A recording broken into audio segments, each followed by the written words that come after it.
বাংলাদেশ জাতীয়তাবাদী দল বিএনপির ঢাকা মহানগর দক্ষিণের আহ্বায়ক কমিটির সদস্য অ্যাডভোকেট আরিফা সুলতানা রুমা নিজের ফেসবুক অ্যাকাউন্টে একটি স্ট্যাটাস দিয়েছেন। মুহূর্তেই সামাজিক যোগাযোগ মাধ্যমে ভাইরাল হয় স্ট্যাটাসটি। সেই সাথে স্ট্যাটাসটি নিয়ে ব্যাপক হাস্যরসেরও সৃষ্টি হয়েছে। পলাতক শেখ হাসিনাকে ইঙ্গিত করে বিএনপি নেত্রী স্ট্যাটাসে লিখেছেন, এক বক্তব্যে গদি শেষ, আরেক লাইভে বাড়ি শেষ। প্রসঙ্গত জুলাই আন্দোলনের সময় ছাত্রদেরকে রাজাকারের নাতিপুতি বলে মন্তব্য করেছিলেন তৎকালীন প্রধানমন্ত্রী শেখ হাসিনা। এরপরে সেই আন্দোলন গণ অভ্যুত্থানে রূপ নেয়। এর এক পর্যায়ে ক্ষমতা ছেড়ে পালিয়ে যান শেখ হাসিনা। পালিয়ে ভারতে আশ্রয় নেন ভারত বন্ধু শেখ মুজিবের মেয়ে।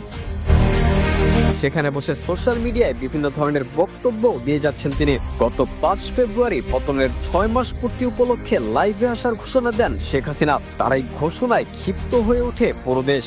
দেশবাসীর পক্ষ থেকে ডাক দেওয়া হয়, হাসিনা ভাষণ শুরু করলেই ভেঙে দেওয়া হবে ধানমন্ডি 32-এর ভারত বন্ধুর বাড়িটি। এরপর রাত 9 ঘটিকায় হাসিনা ভাষণ শুরু করলে ধানমন্ডি 32-এর বাড়িটি বুলডোজার দিয়ে ঘুরিয়ে দেন বিক্ষুব্ধ জনতা।